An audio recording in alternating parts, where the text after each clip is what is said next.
Pronto. Muito bem. Boa noite a todos e a todas. Sejam bem-vindos e bem-vindas. Meu nome é Dilson Ferreira. Eu e o Fábio Mortara somos coordenadores. O Fábio fará o encerramento deste evento. A Fátima Raimondi será a apresentadora do nosso convidado, mais adiante, e nosso convidado, o deputado Orlando Silva. Muito obrigado por estar conosco, muito obrigado por aceitar nosso convite, seja muito bem-vindo. O momento é muito difícil no nosso país. Temos passado um período muito duro em todas as áreas de atividade. Nossa economia tem sofrido, a pandemia machucou a todos, né? A saúde pública, a educação sob tremenda pressão em função dos acontecimentos e o desemprego como consequência dessa situação econômica. E neste momento em que as informações que nós temos são tão diluídas, são tão contraditórias e tão difíceis de se ter informações corretas, que nós olhamos para esta nossa reunião de hoje, deputado, olhamos para o que será a sua palestra conosco como uma fonte de informação fidedigna e séria que nós tanto precisamos. Nós vamos estar falando sobre democracia, tem sido naturalmente o peso grande que o PNBE tem colocado nas suas atividades, nas suas comunicações ao longo desses anos, já eu diria, não é? E vamos estar falando especificamente, pedindo a sua opinião a respeito do peso que as fake news têm nesse processo democrático. Então, agradeço mais uma vez e vamos poder debater sobre esse tema. Quero agradecer a participação do Instituto Cordial, na administração técnica deste webinar, agradecer a FECAP, que é parceira nossa, deputado, tem sido parceira nossa no nosso projeto de liderança empresarial, o relacionamento entre os empresários, nossos associados e os alunos de pós-graduação da FECAP. E também agradecer o apoio da CNS, que é a Confederação Nacional dos Serviços. Eu vou pedir licença para fazer uma breve apresentação do PNBE, os nossos novos convidados.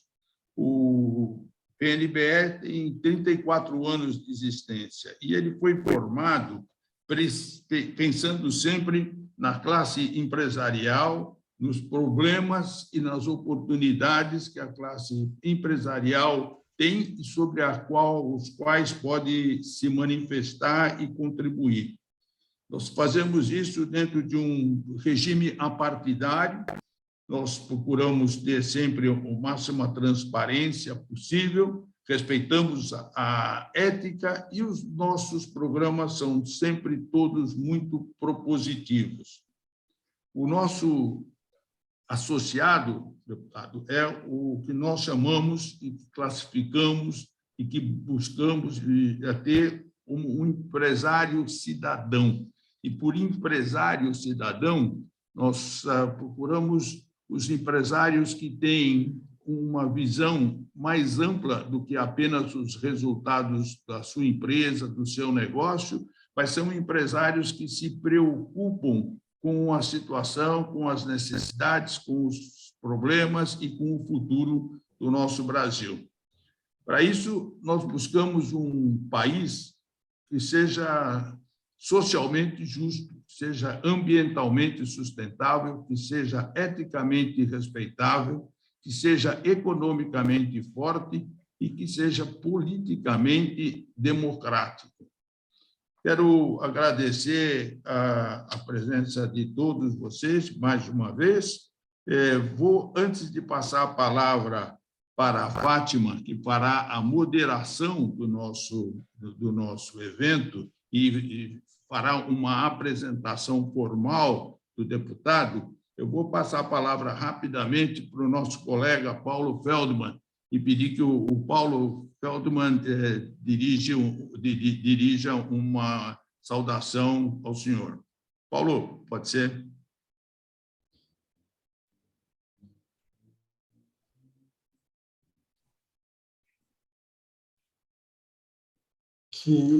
Obrigado, Dilson. Eu queria ressalvar que o deputado Orlando Silva é um deputado muito atuante, com uma integridade a toda prova, um dos melhores parlamentares que a gente tem nesse país, sempre empenhado nas boas causas, com um preparo enorme, foi ministro, já conhece profundamente os mecanismos de Brasília, já teve uma atuação muito importante na cidade de São Paulo.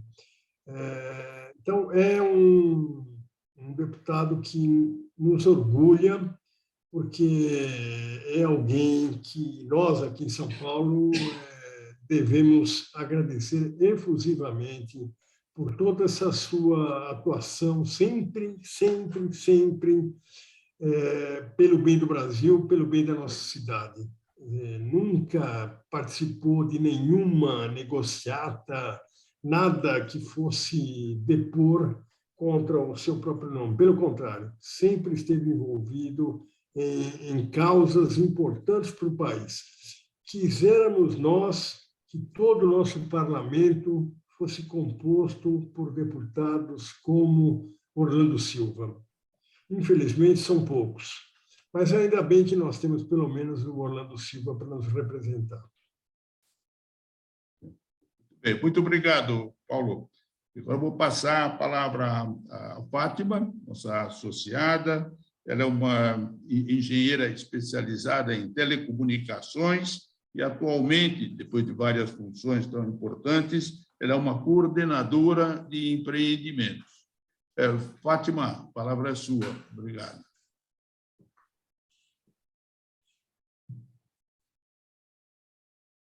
Você precisa ligar o seu microfone.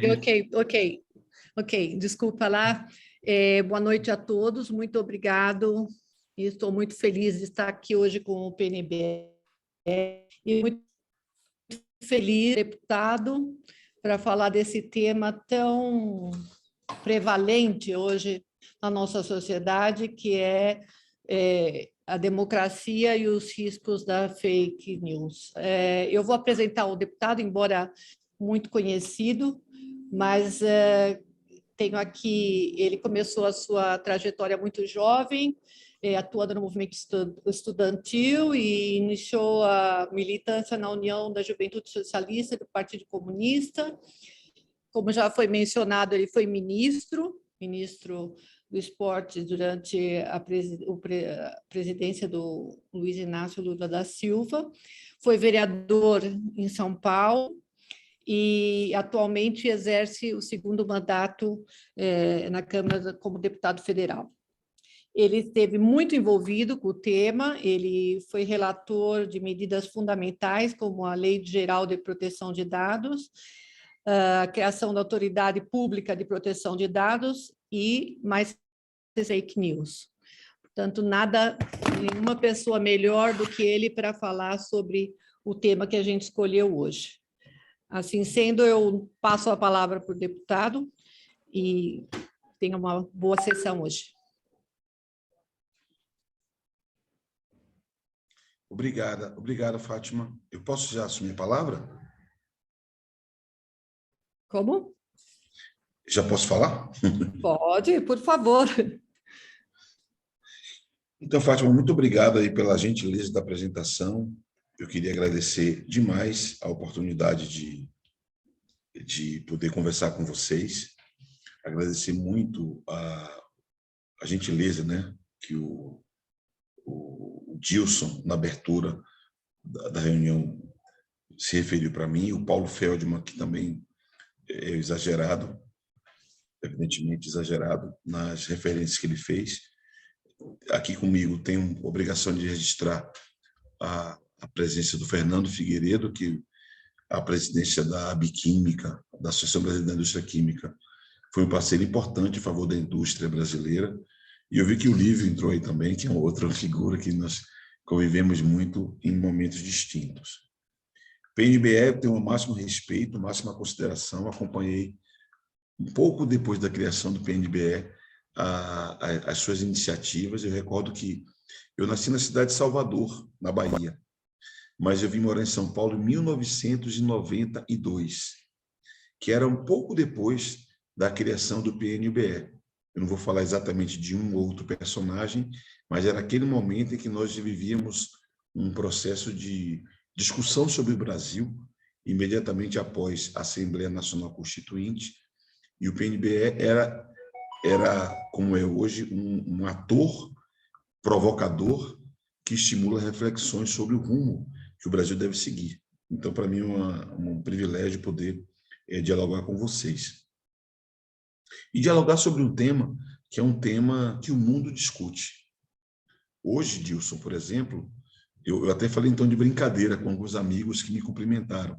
Hoje, um importante jornal de Frankfurt, na Alemanha, um dos maiores jornais da Alemanha, como se fosse a Folha de São Paulo da Alemanha, publica uma matéria longa sobre o Brasil, sobre desinformação, e eu tenho um privilégio de poder participar da matéria longa que eles fizeram lá.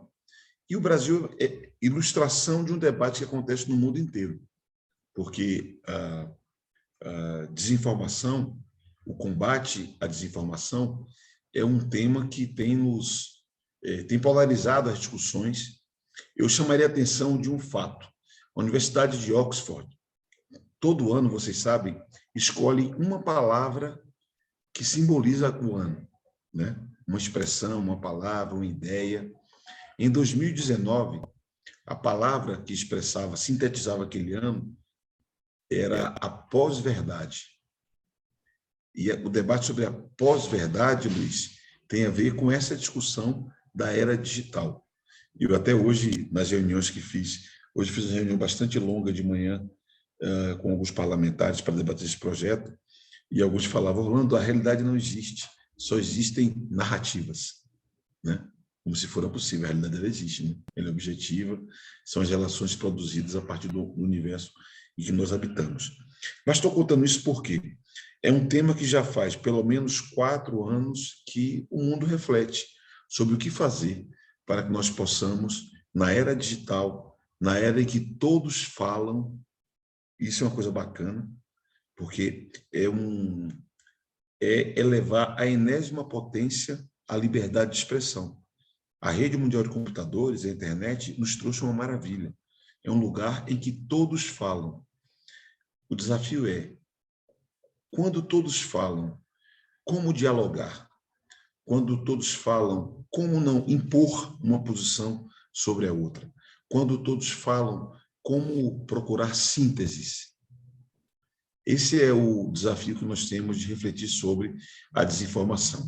É um assunto complexo, porque aqui os que gostam de literatura devem se recordar de 1984, de George Orwell, quando ele falou do grande irmão, que tudo vê, que tudo acompanha, e que a rede mundial de computadores, os serviços de mensagem, a internet, produz um ambiente que facilita isso. Todas as informações circulam. E o Estado vê tudo. Esse é um dos riscos do nosso tempo, o vigilantismo, porque a coleta e o tratamento de dados pessoais, e eu aprendi isso quando relatei a Lei Geral de Proteção de Dados Pessoais no Brasil, cria um ambiente em que tudo que nós fazemos se transforma em dado, em informação. Há quem diga até que nós vivemos a era da economia de dados. Há quem diga até que dados é o petróleo do século XXI. Porque tudo que nós vivemos a partir da rede se transforma em dados. Dados que ao serem tratados, se transformam em insumos para as mais diversas estratégias de mercado que são utilizados, inclusive para estratégias políticas.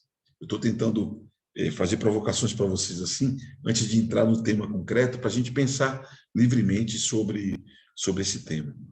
Era digital e o ambiente que nós produzimos o mundo, eu quero provocar cada um dos presentes aqui nessa sala. Com 20 anos de idade, todo mundo que está aqui nessa sala deve ter se acostumado a ler a Folha de São Paulo, a ler o Estado de São Paulo, a se informar pelos jornais. Na relação direta de cada um de vocês aqui, eu duvido que quem tem 20 anos hoje tenha, Paulo, o hábito de acessar um jornal. Nem mesmo na forma virtual. Porque não se trata de debater se é o papel ou não. Se trata de debater a fonte.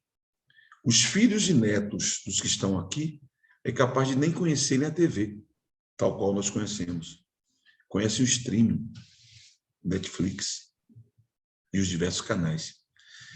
Então, nós vamos refletir sobre pós-verdade, vamos refletir sobre a era digital, o universo em que a desinformação acontece, nesse ambiente de importantíssimas transformações, que é parte, no plano cultural, da quarta revolução técnico-científica.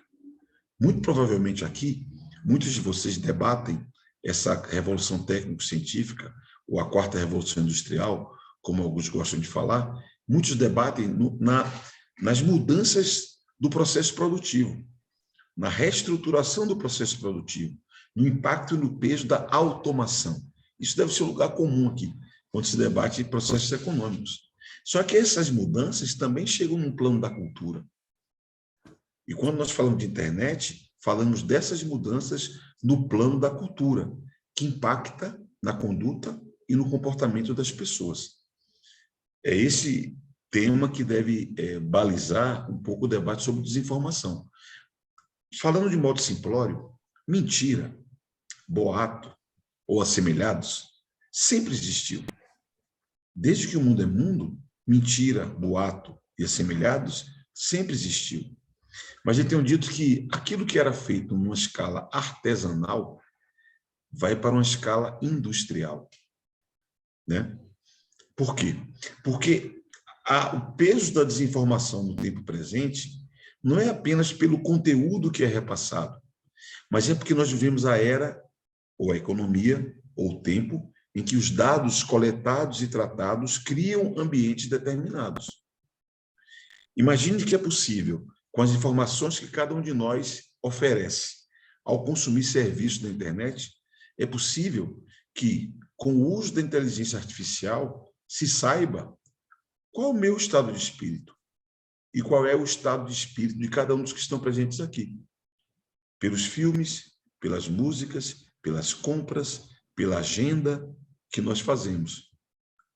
E tudo isso nós fazemos com inputs, com oferta de informações que são permanentemente coletadas e tratadas, e que dão base ao marketing direto, e que faz com que aquilo que era boato, aquilo que era uma desinformação, aquilo que era uma mentira, que era difundida num território definido, ou até mesmo por um meio de comunicação para geral, aquilo ganha forma, ganha envelopado numa mensagem que é dirigida a partir de cálculos de psicometria para alcançar a eficiência máxima em cada uma das pessoas. Eu não sei se está estranho o que eu estou falando. Fátima, você compreende o que eu estou falando? Compreende? Então, o debate que nós fazemos sobre desinformação e democracia tem que partir. Eu estou fazendo lances assim de qual é o ambiente que a gente está vivendo e de que forma que essa mensagem direta chega. E a mensagem direta chega operada com muita inteligência, com muitos recursos externamente. A ilustração do Brexit, da saída do Reino Unido da União Europeia, é espetacular quando você percebe que a estratégia de quem buscava tirar o Reino Unido da União Europeia não foi disputar sim ou não ficar. A estratégia foi tirar o quórum da votação. Não vote. Foi a partir do não vote que se produziu o resultado vencedor naquele plebiscito. Então, eu diria para vocês, amigos e amigas, que nós temos um desafio extraordinário pela frente. Todos aqui devem ter lido Como Morrem as Democracias, né? Há uma série o professor Przewalski, Adam Przewalski, que publicou A Crise da Democracia. Há uma série de publicações de pesquisadores intelectuais que refletem sobre as dificuldades e os limites da democracia liberal no tempo presente. E parte dessa dificuldade, parte dessa fragilidade tem a ver com as mudanças no plano da cultura e da comunicação, introduzidas pela Quarta Revolução Técnico-Científica, e o manejo das possibilidades que essas mudanças oferecem, né? É difícil falar desinformação, ponto. Por quê? Porque não há sequer um conceito sobre o que é desinformação. Não há um conceito consolidado. Em nenhum lugar do mundo há um conceito consolidado. Aqui no Brasil, por exemplo, no projeto de lei que nós debatemos, o que mais se aproxima de desinformação é um conceito consolidado no campo da legislação eleitoral, que seria divulgar fato que se sabe inverídio. Isso é o mais próximo que nós chegaríamos de uma conceituação de desinformação. E esse é o primeiro embaraço que nós temos para estruturar uma regulação para combater a desinformação, uma legislação para combater a desinformação. Por isso que, nesse momento, o Congresso Nacional Brasileiro discute um projeto de lei que pretende ser em defesa da liberdade, responsabilidade e transparência na internet. E não é bem um projeto de combate à fake news, como a imprensa batizou. A própria lei procura ser uma lei pela liberdade, responsabilidade e transparência na internet. Partindo de que lógica? Da lógica de que a ideia de internet livre, um lugar que todos falam, é uma ideia cara e importante. A ideia da liberdade de expressão é um fundamento da democracia. Então, isso atravessa o projeto de lei. Segundo, de que há que se cobrar a responsabilidade de quem age, sejam plataformas digitais, sejam usuários. E que a transparência, que todos vejam o que acontece, é um fundamento importante para que nós possamos enfrentar essa dialética e essa tensão entre era digital, com toda a sua potência informativa, e sustentação de conceitos, preceitos e da vida democrática no país. O projeto, eu diria que tem alguns itens essenciais. O primeiro item é a defesa da liberdade de expressão. Apesar do presidente da República ter me homenageado sistematicamente nas redes sociais dele, dizendo que eu quero propor uma lei de censura, é justo o contrário que nós fazemos no texto. Por que eu estou dizendo isso? Porque hoje, todos nós aqui usamos redes sociais. Quando nós aderimos a uma rede social, nós aceitamos as políticas e os termos de uso dessas plataformas. A maioria não lê. A maioria aceita sem ler. Mas nós aceitamos os termos de uso dessas plataformas. E nesses termos de uso, tem uma regra sobre a moderação de conteúdo. O que é moderação de conteúdo? É quando uma plataforma digital pode retirar uma publicação que o Dilson faça, ela pode rotular uma publicação que o Luiz Meia faça, ela pode diminuir o alcance de uma publicação que o Fábio Mortara faça. Isso é moderação de conteúdo. Eles estão autorizados pelos termos de uso que nós assinamos quase sempre sem ler. Há um debate se esse poder das plataformas seria um poder demasiado. Há um debate se esse poder das plataformas poderia gerar um sistema de censura. O presidente da República, Jair Bolsonaro, mandou uma medida provisória ao Congresso Nacional estabelecendo parâmetros para a moderação de conteúdo. E, na minha opinião, corretamente, o presidente do Congresso Nacional devolveu essa medida provisória, que é um caso extremo. Devolver o MP é algo extremo, mas foi correto. E nós debatemos hoje um projeto de lei que o ponto de partida é as plataformas podem ou não podem fazer moderação de conteúdo. A minha resposta no texto, Fátima, é que elas não podem, elas devem fazer a moderação de conteúdo. É uma obrigação das plataformas fazerem o conteúdo. Não é, a moderação de conteúdo não é apenas um direito. Por quê? Porque todos podemos falar, mas tem conceitos que são civilizatórios e que nós não podemos ultrapassá-los. A ninguém é dado o direito, sob o argumento da liberdade de expressão, de fazer apologia ao nazismo, por exemplo, ou imaginar que, sim, mas é apenas mais uma ideologia política. Não, não, não, não é. Por que não é? Porque nós vivemos o Holocausto. Nós sabemos que é o Holocausto no século XX. Então, nós não temos direito de dizer que, sob o argumento da liberdade de expressão, é possível tolerar o nazismo. A ninguém é dado o direito, sob o pretexto de defender a liberdade de expressão, atacar a liberdade de expressão, atacar a democracia, atacar instituições da República, porque você passa a ferir valores que não são de governo, de tempo, nem de regime político, são valores civilizatórios. Porque o pacto, nós vivemos civilização a partir de um determinado pacto de valores que, de modo comum, nós sustentamos. Então, nós defendemos a moderação de conteúdo, agora introduzimos uma mudança. Tem que ter um devido processo.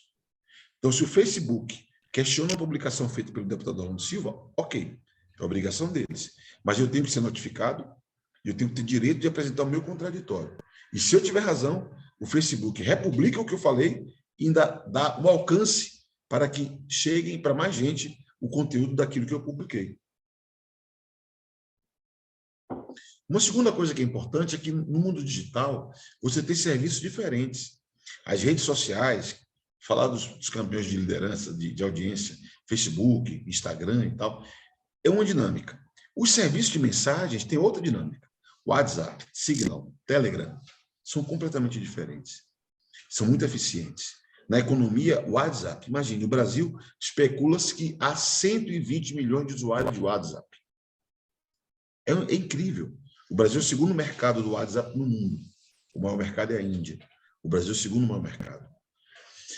O serviço de mensagem é algo muito delicado, porque se na rede social se publica e se modera, no serviço de mensagem a informação circula sem controle. O serviço de mensagem é o principal fator de disseminação de desinformação. Agora, da pandemia, foi o serviço de mensagem.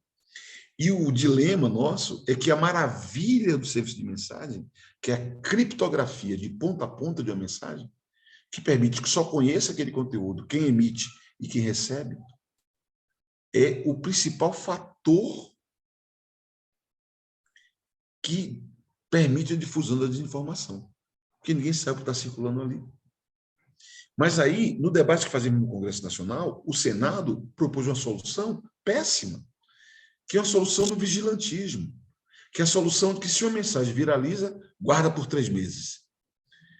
Independente de ser ou não fake news, guarda por 3 meses. A coleta mínima de dados é um princípio da proteção de dados pessoais e da privacidade. A presunção da inocência é um princípio do direito brasileiro. Até que prove o contrário, todo mundo é inocente. Não é razoável você guardar a informação numa gaveta, porque pode ser que depois de amanhã seja útil. Isso reforça a lógica do Estado vigilantista. E a humanidade conhece o que virou Estado vigilantista. Historicamente e mesmo hoje. Temos experiências dramáticas, trágicas, de vigilantismo do Estado. Então, aqui, nós procuramos encontrar um caminho diferente no nosso texto, sugerindo medidas para conter viralização e, ao mesmo tempo, permitir produzir provas quando houver denúncia de difusão de fake news. Eu importei no texto um conceito da Alemanha. A Alemanha leva a sério. O combate a discurso de ódio. Esse é um assunto muito sério lá. Não é brincadeira, que se trata assim como se fosse graça. E a Alemanha, a partir da vivência com as plataformas digitais, elaborou um conceito de autorregulação regulada. Nós aqui no Brasil, Paulo, conhecemos a experiência da autorregulação. Temos um caso de sucesso, que é o CONAR, Conselho Nacional de Autorregulação Publicitária. Todos conhecem aqui, né? Que é uma coisa em que, na publicidade, Fábio, a regulação é feita por elas próprias. E eu estou defendendo isso, que as plataformas digitais tenham regras de autorregulação, que vá além dos termos e políticas de uso, que inclua um código de conduta que seja aplicável a todos os usuários. O detalhe é que esse código de conduta, que está em sintonia com as políticas de uso, os termos de uso, precisariam ser, na minha lógica, validado por um supervisor do Estado. Por isso que é autorregulação regulada. Regulada pela Constituição, regulada pela lei e regulada por um órgão, que na minha defesa é o Comitê Gestor da Internet, CGI, que é um órgão que existe, tem financiamento, é multissetorial. O CGI é composto pela indústria, pela sociedade civil, por especialistas, pelo governo, tem o NIC, que é um núcleo técnico que assessora a elaboração de pareceres. Portanto, eu não vou inventar nada. Eu vou colocar alguém que já existe para fazer a supervisão dessa autorregulação regulada. Isso é importante por quê? Porque uma lei sobre tecnologia tem que ser conceitual, principiológica. Senão ela vai ficar obsoleta rapidamente. Hoje, o WhatsApp anunciou globalmente mudanças na sua arquitetura. Veja, se nós tivéssemos uma orientação para uma funcionalidade, para uma arquitetura, seria obsoleta rapidamente. Por isso que a lei tem que ser principiológica e conceitual. A autorregulação permite que a inovação introduzida nas redes sociais seja absorvida pelos termos, políticas de uso, código de conduta e monitorada com normas infralegais editadas por um órgão supervisor, que seria o CGI. Eu falo sobre isso porque é um tema, para mim, muito importante, que, infelizmente, no debate público nosso não evoluiu. Até a própria indústria, às vezes, considera isso frágil, porque o CGI é frágil, tem uma baixa institucionalidade. Só que, na minha visão, é melhor fazer isso do que dar a solução que o Senado deu. O que veio do texto do Senado? Cria-se um conselho de transparência na internet no Senado Federal. Sabe o que é isso? Vai ficar mais um lugar político. Todos os conselhos vinculados ao parlamento são políticos. E é normal que seja. Aqui não tem nenhum demérito, nem nenhuma crítica aos conselhos políticos. Só que não resolve para supervisionar um sistema que tem um impacto econômico, social e cultural e político muito grande, que carece de um caráter técnico no seu funcionamento. Então, eu estou salientando assim, Fátima, temas que eu considero são bem importantes, à luz de uma reflexão improvisada que fiz dos desafios do nosso tempo, mas temas que são muito importantes para pensar o combate à desinformação. Primeiro é impedir que haja um sistema privado de censura por parte das plataformas, admitindo que elas devem moderar, mas exigindo um devido processo, com notificação, contraditório e até mesmo reparação, se o usuário tiver razão. Segundo, alertando para os riscos e importâncias que tem serviço de mensagem, que é necessário nós estarmos atentos, porque é o principal lugar de difusão de desinformação. Terceiro, pensar um modelo de gestão que seja sintonizado com o ambiente que é marcado pela inovação, que é um traço das redes sociais. É inovação permanente. Então, tem que ter um modelo que não seja a lei estabelecendo tudo, tem que ter um modelo que dialogue a ação do setor privado na autorregulação com a supervisão pública regulada. Então, é autorregulação regulada. E eu chamei a atenção, e o esforço que eu fiz grande para enfrentar o problema do que eu chamo de contas de interesse público. Por quê? Em tese, um agente público zela pelo interesse público. Em tese é isso. Em tese, uma conta de interesse público ela é útil para comunicar informações relevantes para o público. Só que no Brasil havia uma distopia, havia muita confusão. Então, nós estabelecemos parâmetros como, por exemplo, cumprir os princípios da administração pública. Não pode ter monetização de conta de agente público, não pode ter bloqueio de usuários de agentes públicos. Tem que ter, ao mesmo tempo, um caminho célere para dirimir dúvidas de moderação de conteúdo de contas de interesse público, que eu acho que é algo bastante relevante, né? Porque tem que ter soluções no tempo, soluções que sejam rápidas. Então, tem todo um debate em torno disso. Vou me antecipar para vocês falando de um tema que é uma das maiores polêmicas que a gente tem, que é a imunidade parlamentar estendida às redes sociais, que está no texto. Isso é um assunto bem polêmico. Eu já quero me antecipar para que vocês possam fazer a polêmica, quem quiser fazer, já conhecendo o meu pensamento. O artigo 53 da Constituição Federal, o artigo 53 da Constituição Federal, criou a imunidade parlamentar, que é um recurso que tem no mundo inteiro, também no Brasil, que tem um aspecto formal, que versa sobre processos, e o aspecto material. A imunidade parlamentar material é o que assegura a garantia de liberdade de expressão, opinião e votos para os parlamentares. O debate que nós fizemos aqui foi sugerido, e eu assimilei a ideia, de que essa imunidade deveria ser extensiva às redes sociais. Primeiro que não havia redes sociais em 1988, quando foi feita a Assembleia Nacional Constituinte. Segundo, que, na minha percepção, as redes sociais se configuram na extensão da tribuna. O que o deputado fala tem que ser considerado pelo eco que alcança. Agora, a questão é, alguns falam, mas vai criar dois tipos de cidadão? O parlamentar vai ter um status diferente do cidadão comum? Hoje já tem, pela imunidade parlamentar prevista na Constituição.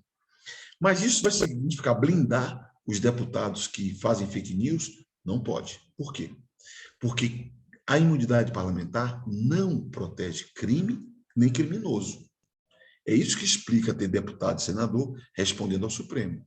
Deputado e senador sob inquérito das fake news. Porque você não tem licença para mentir. A Lei de Defesa do Estado Democrático de Direito prevê condutas que são tipificadas penalmente. Tem deputados, anotem aí, na semana que vem, provavelmente, eu acho, deve ter julgamento de um deputado que será condenado, porque ele violou a Lei de Segurança Nacional, hoje violaria a Lei de Defesa do Estado Democrático de Direito. Então, a imunidade parlamentar não protege nem o crime, nem o criminoso. Por isso que eu estou seguro de sustentar. É uma garantia para proteger minorias e setores minorizados de perseguição política. E concluo falando de uma outra polêmica, que é bom que a gente fale assim abertamente com vocês, que eu sei que vocês estão antenados com tudo, que é sobre a questão da como valorizar o jornalismo. Porque há um lugar comum que fala contra a desinformação é necessário oferecer informação. Todos concordamos com isso. Mas quando eu propus no texto que o conteúdo jornalístico publicado nas redes sociais dos buscadores, tipo Google, fosse remunerado, o mundo caiu sobre a minha cabeça. O Google acabou de publicar nos sites dele de que o PL 2630, que é esse PL que eu estou debatendo aqui, pode me obrigar a financiar sites que desinformam. É parte de uma estratégia deles, na minha visão, até com abuso de poder econômico, que usar a estrutura do Google sem dar espaço de contraditório, na minha opinião, é um abuso. Até pedi direito de resposta para eles, mas não tive sucesso. Aqui o debate qual é? Vocês devem saber que o Google, hoje no Brasil, tem o maior faturamento de publicidade, certo? Fatura mais do que as organizações Globo. Soma todas as Globo. Eles faturam mais. Essa é uma tendência global. A comunicação digital vai avançar. E, para mim, é um dado da vida. O problema é que não é razoável que o Google, na minha percepção, opere informações produzidas por empresas jornalísticas e não tenham uma remuneração pelo uso dessa informação, desse conteúdo. E esse debate não é um debate nosso apenas. A Austrália, você deve... Eu fico falando assim, você deve ter acompanhado, porque eu sei que aqui todo mundo é muito antenado com tudo, mas a Austrália, depois de um longo período de debate, aprovou uma lei. A solução da Austrália qual foi? Criar um bureau, uma espécie de uma agência que tem qual função? A função é moderar o conflito entre empresas de comunicação e as big techs.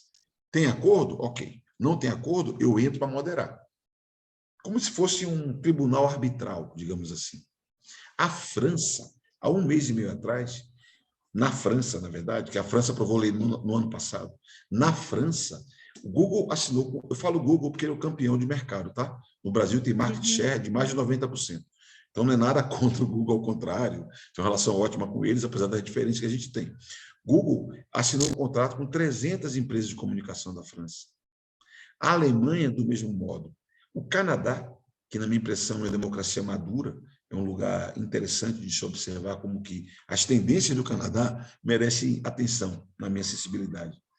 Faz 10 dias, não, foi na segunda-feira da outra semana, como se 10 dias, o Poder Executivo encaminhou um projeto de lei regulando exatamente isso, a remuneração de conteúdo jornalístico.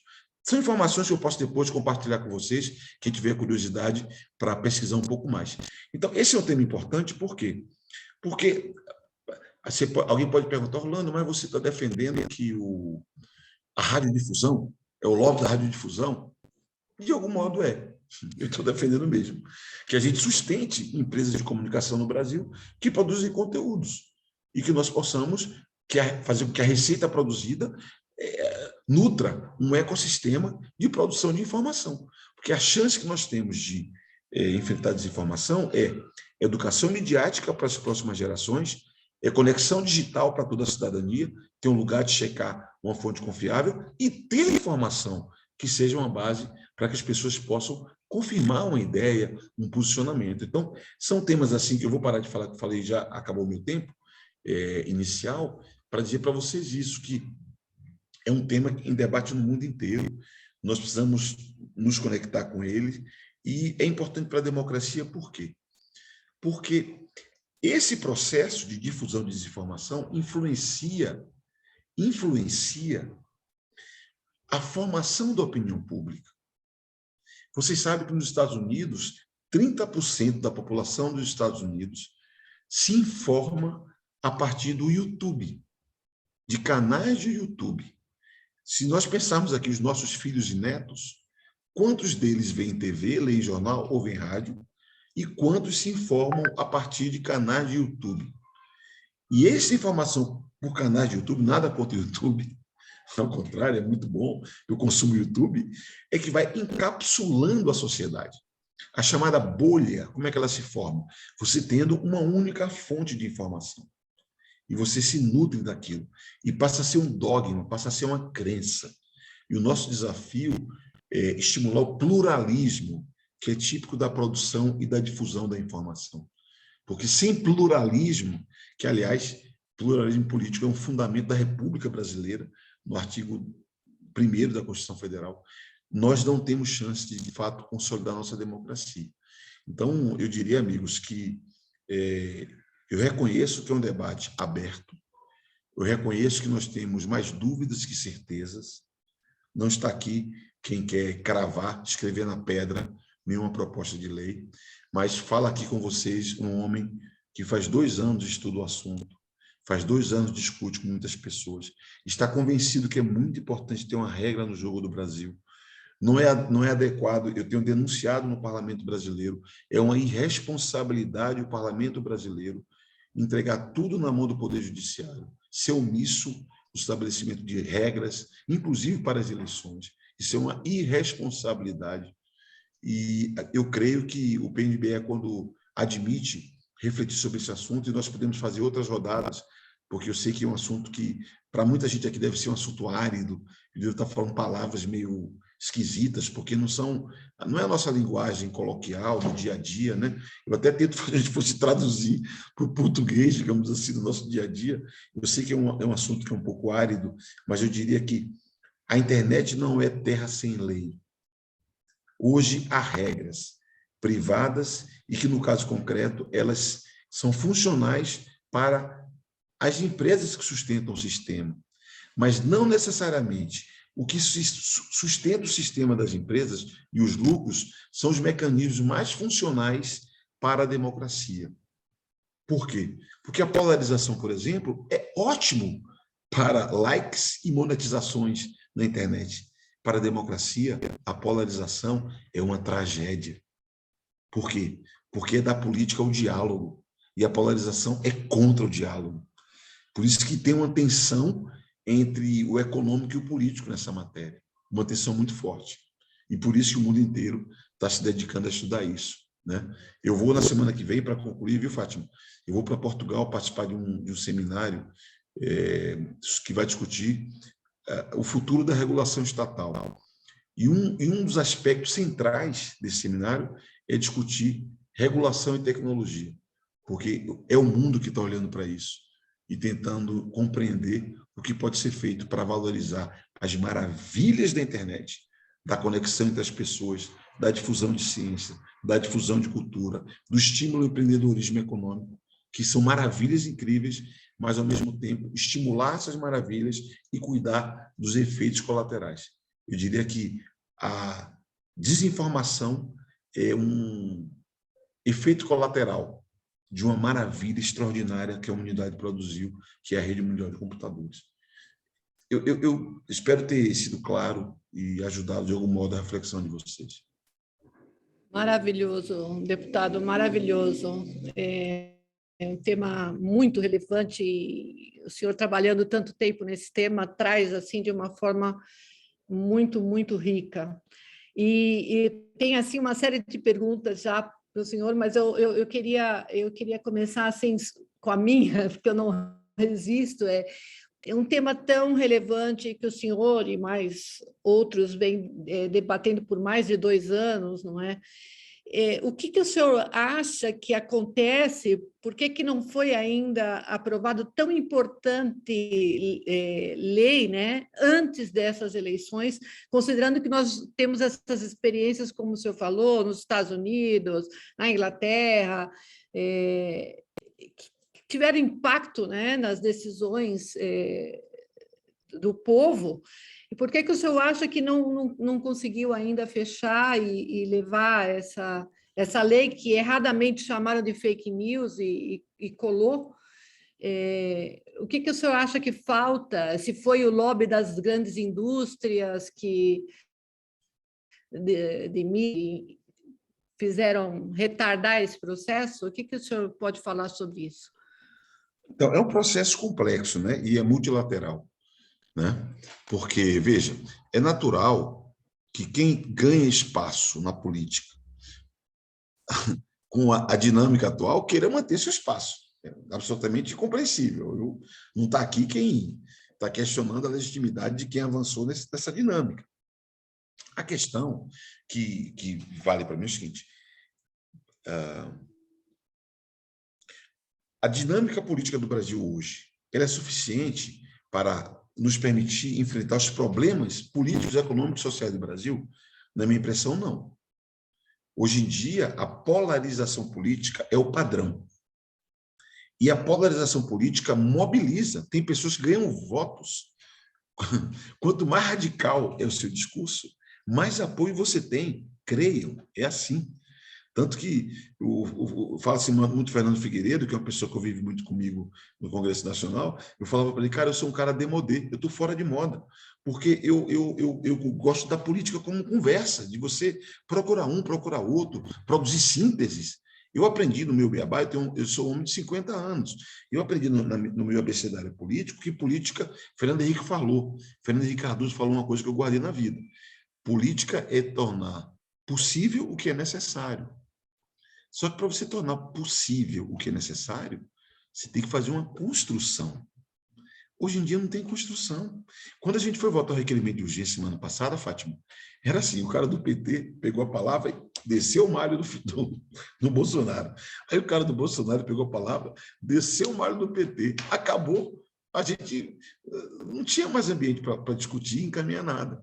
Então, a minha impressão, primeiro, é que é funcional para muitas pessoas que atuam na política manter esse estado de coisas, inclusive com as perversidades, com o uso de organizações criminosas, porque nós temos fazenda de celulares, né? Robotização, milhares e milhares de chips, tanto que a gente criou um tipo penal na lei, porque é um escândalo. Eu recebo oferta, sua mensagem chegará onde nunca chegou, uma coisa assim, uma promessa assim, né?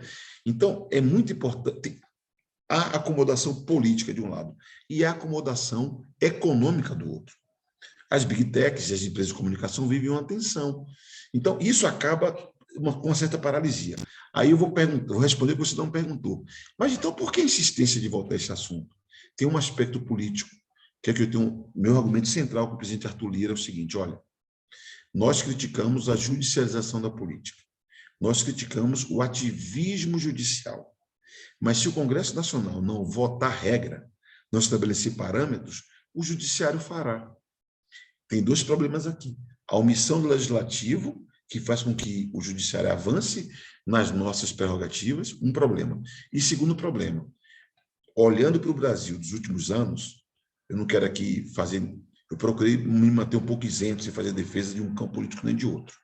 Mas olhando para o Brasil dos últimos anos, em que houve muita tensão institucional, é uma irresponsabilidade deixar tudo na cota do Judiciário para segurar uma onda que pode vir depois da eleição. Se a eleição no Brasil foi igual nos Estados Unidos, que foi metade, mais ou menos, vocês imaginam a crise que nós podemos criar? Um país que já tem tanto desempregado, tanta dificuldade econômica, tanto problema, nós estamos numa espiral de mais crise ainda.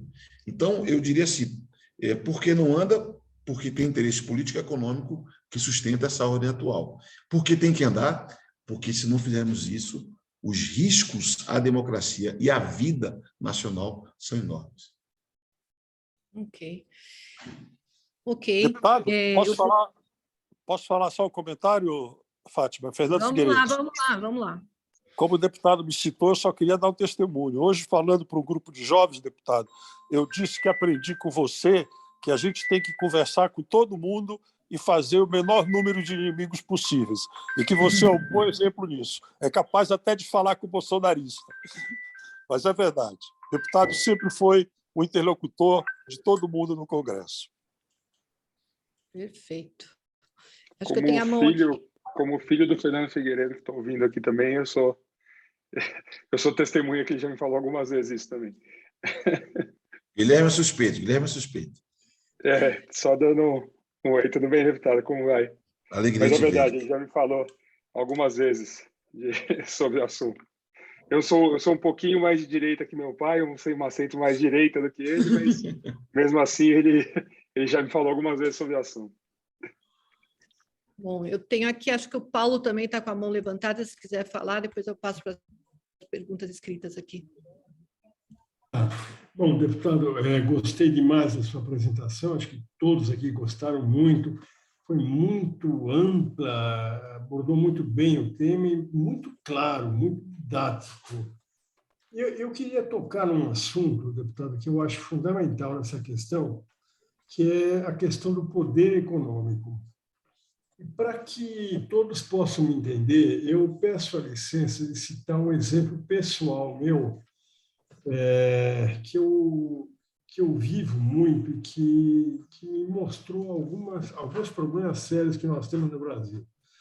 Eu sou filho de húngaros, cidadão húngaro também, e dou aula na Hungria, em 2 universidades húngaras, desde 2014. Então, eu vou para a Hungria todo ano, fico 2 vezes por ano lá, menos, só não fui na pandemia, mas mesmo na pandemia, continuei dando aulas online. Então, tenho um conhecimento grande da Hungria. E eu queria, então, comentar algo com vocês aqui agora. Conheço bastante a Hungria e, claro, comparo com o Brasil. Se qualquer um de vocês entrar no Google, que a gente falou aqui do Google, e procurar o índice de liberdade de imprensa, onde a imprensa é mais livre, tem vários índices, né? Vocês vão ver que a Hungria é mais livre que o Brasil. A Hungria está melhor posicionada que o Brasil em termos de liberdade de imprensa. E está bem na frente do Brasil. Bom, todo mundo acha isso muito estranho, né? Porque existe uma visão de que a Hungria é uma ditadura e um regime extremamente autoritário, e é mesmo. Mas existe uma grande diferença entre a Hungria e o Brasil do ponto de vista da liberdade de imprensa. Na Hungria, apesar de todos os problemas, o debate econômico é totalmente livre. Então, na imprensa húngara, você vê as várias ideologias econômicas, as várias abordagens econômicas e critica-se as outras com total liberdade. Bom, no Brasil, eu sou professor de economia da USP, dou aula na Faculdade de Economia há mais de 40 anos.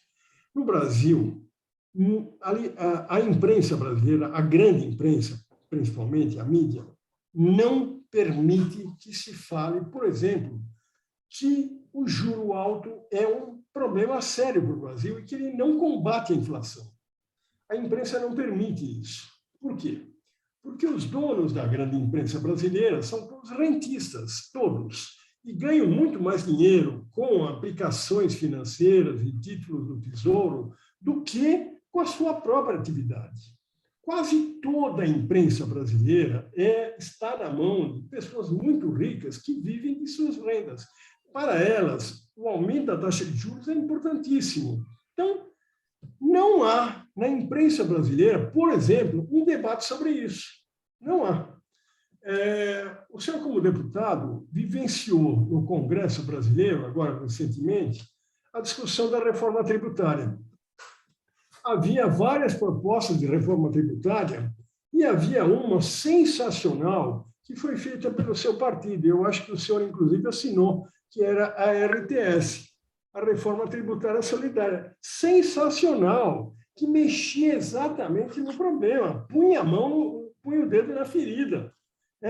A imprensa não deu uma linha sobre a RTS, porque a RTS colocava taxação sobre riqueza, colocava taxação sobre herança, colocava taxação sobre iate e helicóptero, coisas desse tipo. Então, a imprensa não abordou. Então, o que eu queria colocar é o seguinte, deputado: a grande mídia brasileira tem um poder enorme e ela não admite, não permite que haja uma discussão livre sobre as questões econômicas, como na Hungria há. Então, isso que eu estou dizendo, eu perguntei outro dia para um dos autores de um desses rankings, porque um desses rankings, se vocês entrarem no Google, é feito pelo Repórteres Sem Fronteira.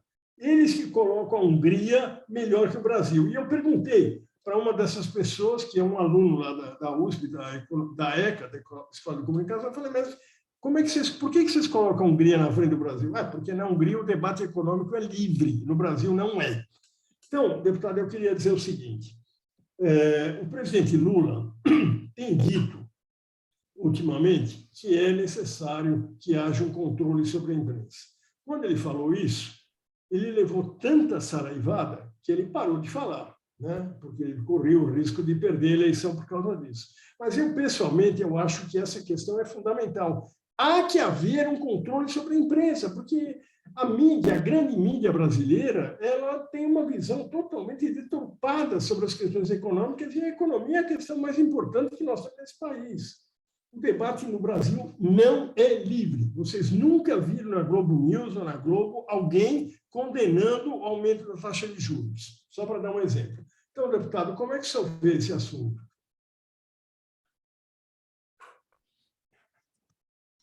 Paulo, você me meteu no vespeiro aqui, porque a Hungria,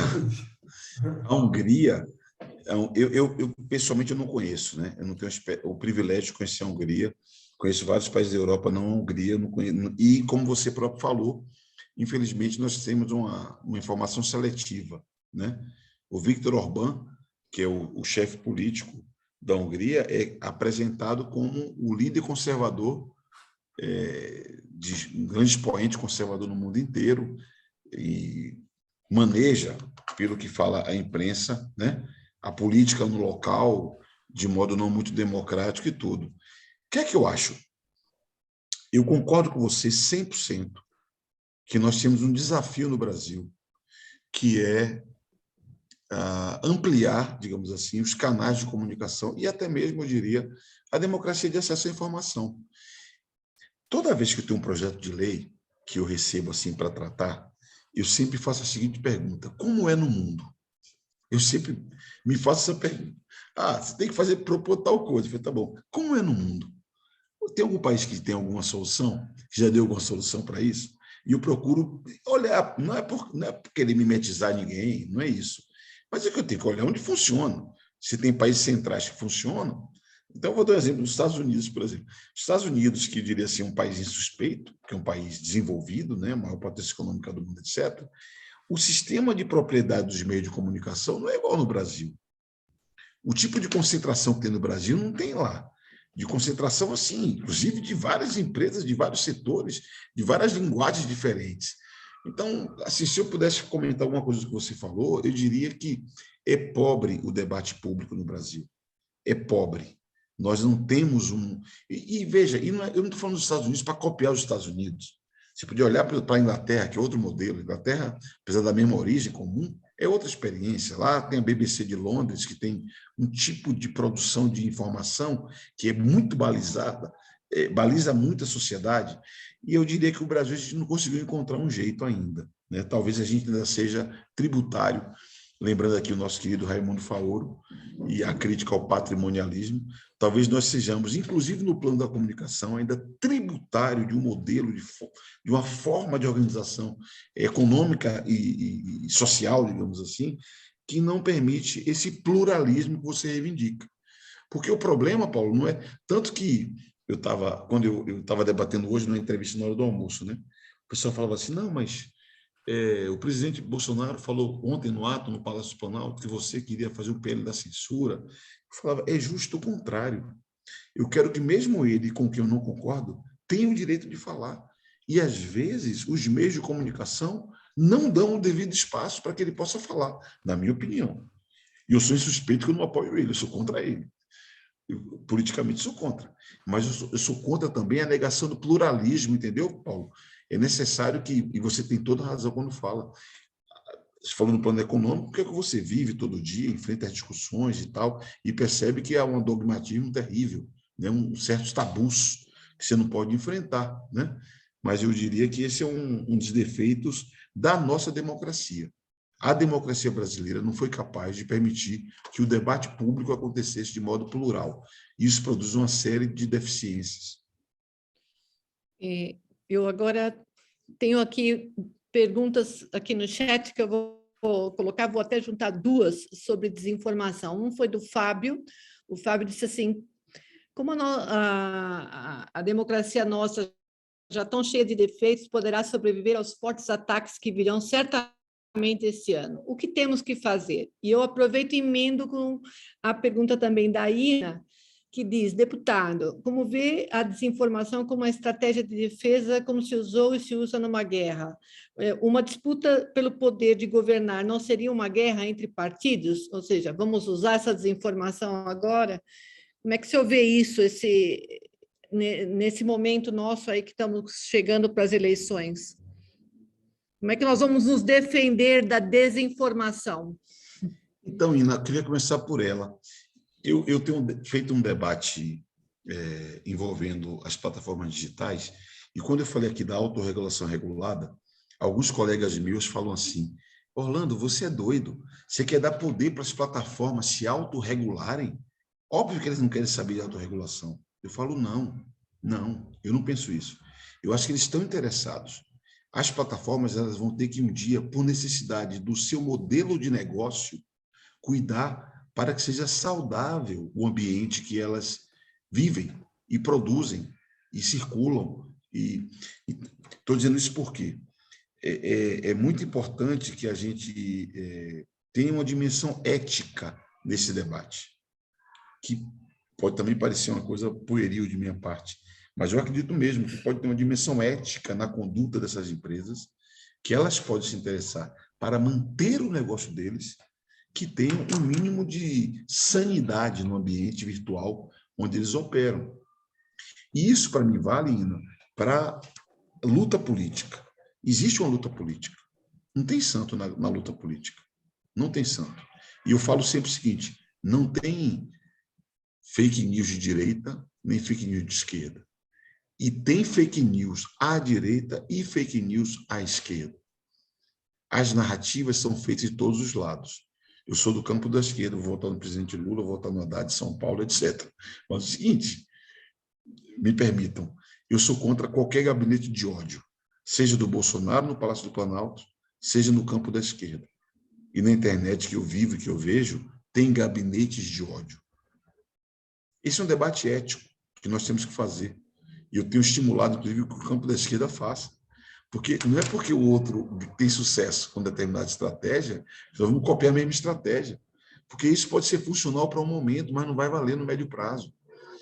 Não sei se eu me fiz entender, Ina, mas eu quero dizer o seguinte, tem guerra política, eu não sou ingênuo, e nós temos que defender que tenha um mínimo de valor civilizatório que permita que nós possamos respirar, atravessar essa fase que não é do Brasil, é do mundo inteiro, mas para isso nós temos que ter capacidade de olhar crítico e não subsumir diante da guerra partidária que existe, né?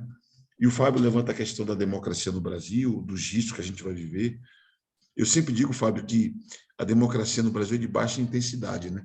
Eu guardei comigo as lições na Faculdade de Ciências Sociais da Universidade de São Paulo, que eu frequentei, e eu sempre ficava muito impressionado. O professor Paulo Sérgio Pinheiro, ele sempre trazia as informações do Latinobarômetro. Aqui você deve ter ouvido falar nisso, né? O Latinobarômetro, que fazia uma pesquisa sobre a relevância da democracia nos países da América Latina. eu sempre fiquei chocado com o baixo apoio à democracia no Brasil. Não é de hoje. Isso é histórico no Brasil, né? Então, aquelas pesquisas do Latino Barômetro que eu guardei na minha cabeça, assim, na época da faculdade, anos depois eu pude perceber o custo que tem para nós, né? Como nós temos um apreço pequeno à democracia, nós ficamos mais expostos, Fábio, aos riscos que esse desafio da desinformação e suas repercussões podem trazer. Agora, é um desafio que tem que nos obrigar a discutir mais, pensar mais, encontrar caminhos para, enfim, superá-lo. Não sei se eu dialoguei contigo, mas é... E tinha o Mário Ernesto também tinha perguntado, que está na linha do que você já falou, sobre não estaríamos transferindo às plataformas o direito de decidir o que é aceitável? Eu tenho um pouco de medo disso também, deputado, porque tem a história dos algoritmos, né? E eles têm uma lógica que não é às vezes a lógica nossa, né? A lógica de como que eles fazem mais dinheiro. Então, aí acho que essa pergunta do Mário Ernesto combina com o que eu também penso. Não é meio perigoso deixar eles decidir o que é aceitável? Isso é uma coisa complexa, né? Ainda hoje, conversando com os deputados, né? Que eu estou conversando líder a líder e tal, porque nós temos assim, Fátima, Mário, um dilema, que é o seguinte: rigorosamente, uma rede social é um ente privado, né? Então, tipo assim, eu participo de uma rede social, eu aceito os termos de uso, eu aceito as políticas de uso. A rede social tem uma conotação de ágora, de arena pública, mas não é. Ao fim e ao cabo, é um negócio. O Mark Zuckerberg e a Meta, ou o Alphabet com o seu Google e o YouTube, são negócios, né? Então, é um troço que é, de fato, muito complexo. Eu creio que há que se ter parâmetros públicos para o que é tolerável, digamos assim, mesmo sabendo que é difícil você dizer o que pode, o que não pode, o que deve, o que não deve. Tudo é mais sensível, Mário, porque tudo envolve inteligência artificial, que é mais complicado ainda. E se vocês se aproximassem dessas empresas para discutir os números dessas empresas, são coisas muito impressionantes. Porque são números assim, ó, sobe milhões de vídeos por minuto. É tudo muito complexo. Não é simples, porque às vezes a gente se incomoda com a postagem que a gente faz e que não foi bem tratado. Só veja, é uma postagem nossa, mas por minuto são milhões no mundo que acontece. Daí a necessidade da inteligência artificial fazer a operação e todos os erros que advêm desse tipo de operação. Eu não tenho a menor dúvida que nós não podemos tolerar nem aceitar um sistema de censura privado. Por isso que eu falo que tem uma dimensão do debate que é uma dimensão ética. Que alguém fala, mas a empresa não tem ética. Eu acho que tem. Porque você tem, é o seu negócio, meu. É o seu negócio. No seu negócio você tem que ter compromisso ético. Todos aqui devem ter vivido dilemas com questões ambientais, com questões trabalhistas, né? Todos no dia a dia da empresa tomam decisões que envolvem questões éticas. E eu aposto nisso. Eu vou para Portugal defender isso. Que a regulação estatal no campo da tecnologia tem um aspecto central que é ético e que tem que ter um debate público sobre isso, porque isso nos interessa. Nós somos sociedade, temos que viver em sociedade. Mas eu acho que eu não quero dar poder para ninguém, não. Superpoder para ninguém, não. Mas também não quero superpoder do Estado, porque o século XX já nos mostrou o que produz o superpoder na mão do Estado. Século XX, século XXI também, digamos assim, né? Então, é um diálogo, a gente tem que produzir um diálogo, né? Uma tentativa. Eu posso fazer uma pergunta ao vivo, Fátima? Sim, com certeza, Mário. É o seguinte, Orlando, eu sou consultor de ética organizacional. Ai, meu Deus do céu, que medo de ter falado da palavra ética agora. Não, para empresas e associações. E uma das coisas, que eu comecei com isso na década de 80, ninguém queria ouvir, mas a pressão da sociedade fez com que as empresas passassem a adotar códigos de ética, programas de compliance, etc. E hoje toda empresa de um certo tamanho dispõe desses instrumentos. Às vezes eles fogem ao que está escrito ali, mas existe esse compromisso. Eu acho que isso vai acontecer também com as redes sociais. Para a preservação do seu negócio, eles vão ter que ser mais éticos. É minha percepção também, Mário. É minha percepção. Bom, agora, então, eu acho que eu vou passar para o Fernando, e nós já estamos aqui com o nosso horário corrido, que ainda depois eu vou querer deixar as considerações finais para o deputado, mas, Fernando, por favor, faça a sua pergunta. Obrigado, Fátima. Eu só queria cumprimentar o deputado Orlando Silva, que foi uma gigante de uma boa notícia ouvi-lo hoje, sobre essa lucidez e a questão da regulação regulada, né? Eu fui conselheiro do CAD, deputado, eu fui conselheiro do órgão antitrust brasileiro, e de poder econômico eu entendo um bocadinho na experiência em que eu leciono na PUC também há quase 40 anos, antitrust, fui conselheiro do CAD, julguei o poder econômico, né? E sei o que o poder econômico é capaz. O poder econômico ele não tem dó nem piedade, né? O senhor Zuckerberg foi chamado já algumas vezes perante o Congresso americano recentemente. A Federal Trade Commission agora tem uma comissária jovem presidindo a FTC nos Estados Unidos. Ela está analisando essa questão das plataformas. Google, metaverso. A União Europeia, a Comissão de Concorrência da União Europeia, sediada em Bruxelas, também está analisando. Aqui no Brasil, essa área está sendo varrida sem dó nem piedade, atropelada sem dizer a placa. E os meios de comunicação brasileiros, sempre muito apequenados na briguinha interna, internetizados agora e globalizados, estão sendo varridos totalmente. Então, nessa sua consideração, eu acharia, e pelo que eu já tenho visto também, eu insistiria, deputado, no Congresso, na criação de uma agência reguladora aberta, com participação, que é a regulação do regulado, né, brasileira. O comitê gestor da internet deveria ser alçado à função de uma agência reguladora de Estado para fazer isso que o senhor falou muito bem, a mediação, a regulação técnica, à luz da Constituição brasileira e conforme os ditames que a legislação brasileira, o Congresso brasileiro indicasse.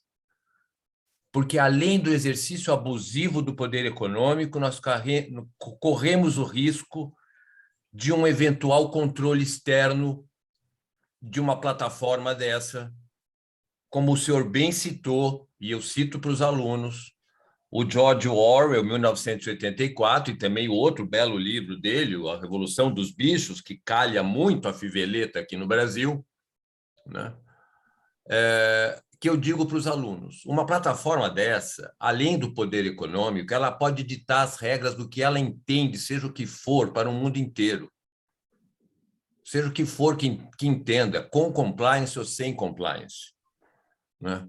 Então, uma agência reguladora que estabeleça nesse mundo globalizado a modulação, a ponderação para a sociedade brasileira, eu acho que se faz importantíssimo, e esse projeto pode caminhar para dar alguma coisa disso. Está faltando essa agência no Brasil. 2 agências reguladoras faltam nesse país: a da internet e dos meios de comunicação e a da educação.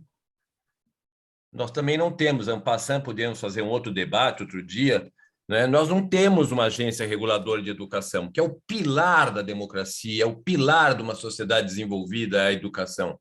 Nós estamos no MEC ainda, nisso que a gente tem assistido todo dia, esse vexame diário que parece na educação. Cadê a agência reguladora de educação? Nós temos de saúde, nós temos de transporte, nós temos de sistema financeiro, mas de educação nós não temos, né?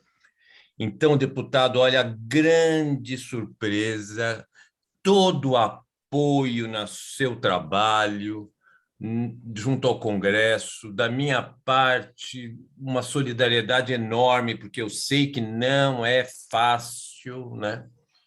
E desejando sucesso, mas gostaria que o senhor ponderasse a cogitação, porque conar também não adianta, viu? Conar também não adianta, porque é entregar o galinheiro para a raposa, né?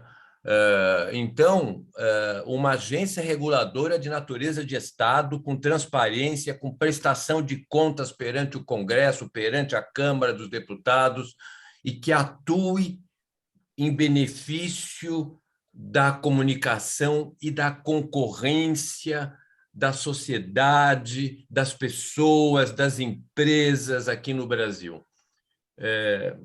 Acho que a gente pode sonhar com isso. De repente, podemos sonhar com essas coisas.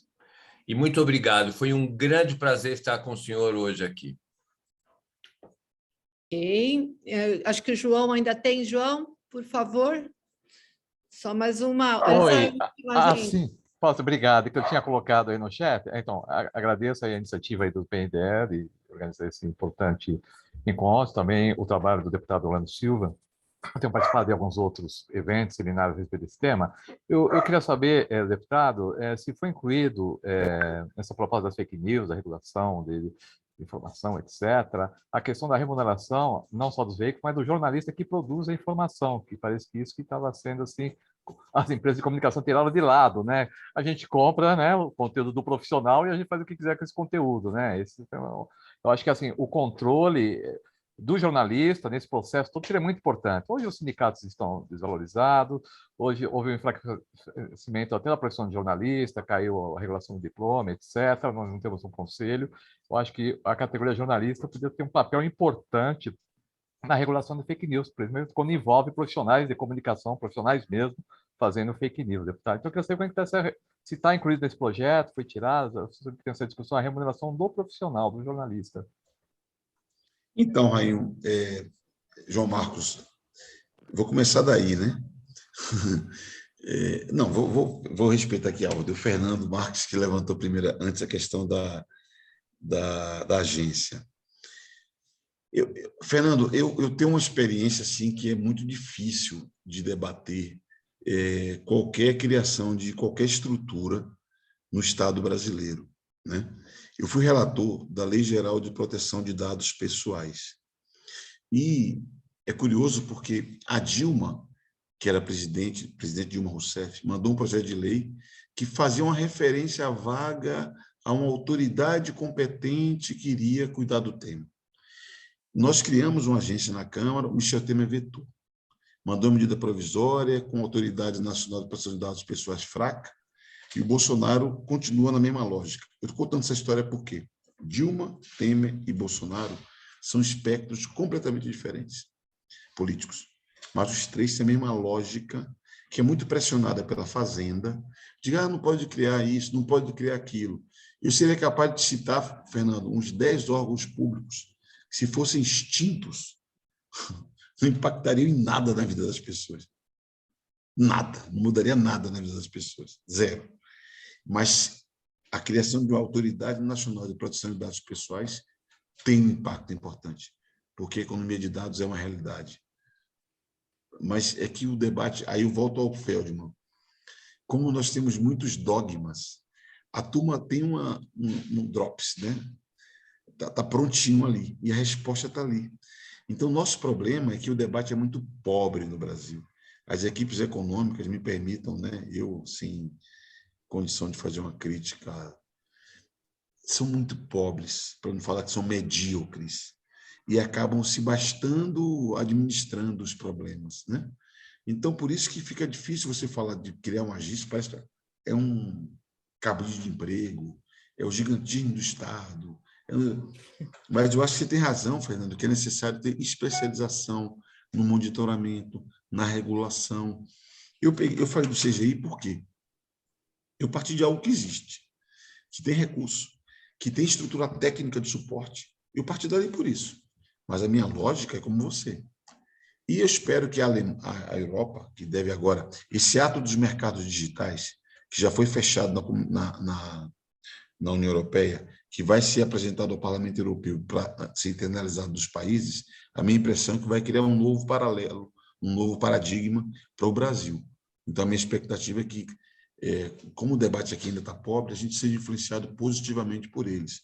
E para nós, isso é mais importante ainda, Fernando, porque diferentemente dos Estados Unidos, a FTC que você se referiu, eles intervêm, tem processos lá, uma hora vai chegar, uma hora vai ter a conclusão, e vai ser uma porrada econômica nesses grandes players.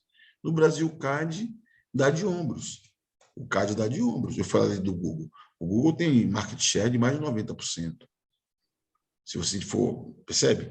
Mas não é como se houvesse monopólio ou duopólio em alguns casos. Mas eu compreendo o que se fala, acho que é um desafio nosso, tem a ver com a reforma do Estado, né? Com redefinição do papel do Estado, inclusive o papel que essas agências podem ter. Eu estou em linha contigo. O problema é eu operar isso na política, porque na política o ambiente, às vezes, não permite graçar esse tipo de iniciativa. E a questão que o Rainho levantou, o João Marcos Rainho, com relação... Esse, Rainho, é uma das polêmicas que a gente tem no projeto. Eu vou simplificar, tá? Não quero diminuir a importância do debate, mas eu vou simplificar. Qual que é o problema? Existem vários projetos de lei que falam sobre a hipótese de remunerar conteúdo jornalístico na internet. Mas nenhum deles avançou.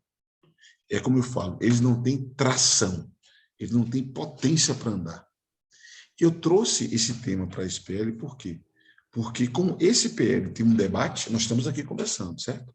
Ele tem um debate público que está sendo feito, tem interesses vários, ele pode ter tração e nós podemos introduzir esse tema como um comando, que seria na regulamentação detalhado. Qual que é o problema, Rainho? Digamos assim, uma das versões que eu fiz, eu previa remunerar conteúdo jornalístico para empresas e avançava no parágrafos falando de fatores que não eram taxativos, mas eram exemplificativos do que poderia ensejar remuneração. Incluía aí profissionais de jornalismo contratados, segundo a RAIS, programa de bonificação para profissionais de jornalismo, que era uma forma de você induzir a valorização de quem contrata mais gente. Mas eu não tive sucesso. Até porque é curioso que empresas jornalísticas ligadas à esquerda não querem saber de contratar seletista, quer saber de PJ também. Isso é curioso porque críticos da reforma trabalhista, no caso, sustentam os parâmetros da reforma trabalhista. Então, isso acabou gerando um problema. Mas tem uma outra questão, Rainho, que é mais delicada, que é o seguinte: eu estou lutando para gerar receita para a empresa, porque, na minha lógica, se não tiver empresa, não tem emprego. O jornalista ele não vai ser contratado se não tivermos uma empresa que funcione e possa contratar jornalista. Esse é o meu dilema, né? Meu dilema, porque se acabou a empresa, acabou o emprego, aí acabou tudo, aí é só PJ, é o cara que vai se virar ali.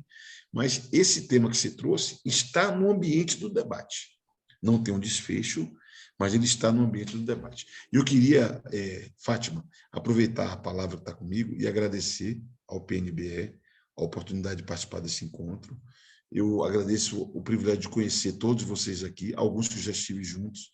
Sou obrigado a fazer o registro ao meu querido amigo Fernando Figueiredo, que me abandonou, mas eu continuo sendo amigo dele, ele não sabe disso. E ao meu amigo Lívio, que não falou nada, mas está acompanhando sorridente, como sempre. E, em nome do Lívio e do Fernando, Luiz Maé, do Instituto Cordial, agradecer, ao Dilson, pela iniciativa do PNBE, a Fátima, pela abertura no começo, porque eu ainda vou hoje fazer mais 2 reuniõezinhas para a gente continuar conversando e processando e trabalhando esses temas. Agradeço demais a oportunidade de conversar com vocês e eu queria deixar nosso mandato à disposição. Eu sou deputado de São Paulo, com muito orgulho, com muita alegria, mas eu tenho interesse nacional e tudo aquilo que interessa a economia brasileira, o desenvolvimento do Brasil, podem contar com o nosso apoio e o nosso interesse, tá bom? Ô, Dilson, Oi, deputado. me deixa um minutinho, por favor. Obrigado, deputado. Só fazer uma observação. Pois é, Olívio, rapidinho. Eu queria só deixar um super abraço para esse querido menino.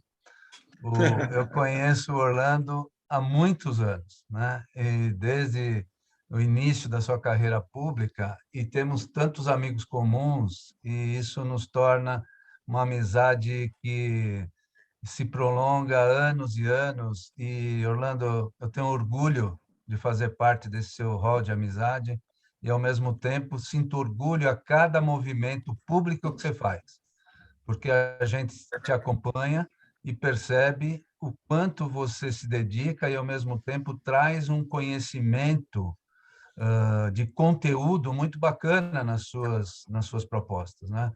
É inteligência, você se projeta nessa dinâmica, se coloca para o debate, e isso é muito importante. Então, quero super te agradecer por você estar presente. Eu sou um dos coordenadores do PNBE,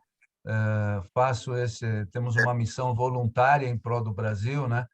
E quando a gente encontra pessoas como você no legislativo, isso fortalece cada vez mais a missão do PNBE, e é assim que a gente sente, e eu quero registrar isso fulgurantemente, te deixando um abraço super carinhoso, que a gente gosta muito de você. Obrigado pela sua presença e pelo seu posicionamento, acima de tudo. Obrigado. Deputado, é Fernando Figueiredo. Dilson, deixa eu só fazer um comentário. Deputado, eu vejo que a pandemia lhe fez mal, deputado. Começou a cometer injustiça. Por isso, eu prefiro responder citando Pablo Neruda.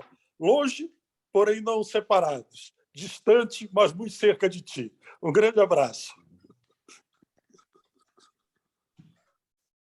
Orlando, respeitando o seu compromisso, sua necessidade de tempo, só 2 palavras. Uma palavra de parabéns. E para dar os parabéns, a gente tem que voltar ao início da sua carreira política e dar os parabéns pela sua atividade e sua contribuição ao longo de todos esses anos, tanto no Executivo, ministro, e principalmente, por tempo, no Legislativo. E que, tendo compartilhado conosco os seus planos para daqui para frente, sucesso neles. Parabéns também pelo que foi coberto hoje num assunto tão importante, o segmento da democracia, que é a preocupação dos empresários de uma forma geral, é uma preocupação do PNBE, que tem recebido a nossa atenção, o nosso esforço para comunicarmos os pontos importantes. E dentro da democracia, salientamos o aspecto dos fake news como algo de uma ferramenta mal usada que pode provocar resultados muito negativos. E nos preocupa isso com os públicos que nós protegemos, que nós queremos, nossos públicos-alvos. Não querendo separar do total nenhum segmento, e não cobrimos isso com detalhe hoje, diretamente, mas nos preocupa muito os jovens, os mais jovens, os jovens que, infelizmente, não estão tendo um nível de educação que deveriam ter, por razões diversas, e que, consequentemente, são mais expostos às más informações, aos erros que estão sendo proclamados e vão reagir de maneira incorreta por não terem esse preparo. E dentro dos jovens, mais ainda, ao PNBE preocupam os jovens eleitores, que estarão sendo influenciados para tomar decisões erradas no conceito de não serem corretas, independente a partidária, né, da área de partido ou de vocação. Não é? Então, essas são as preocupações que nós temos. E a sua apresentação hoje nos trouxe tanto esclarecimento, a sua maneira transparente, né, de comunicar, nos traz a confiança de que estaremos lutando e buscando, com a sua liderança e com a liderança de colegas todos nossos, uma diminuição desses efeitos negativos. Então, parabéns pelo feito e o agradecimento por ter estado conosco, ter compartilhado, ouvido os comentários desse grupo tão seleto, tão importante para nós, que são os nossos associados, basicamente. Esperamos que você receba e leve isso também com nosso carinho.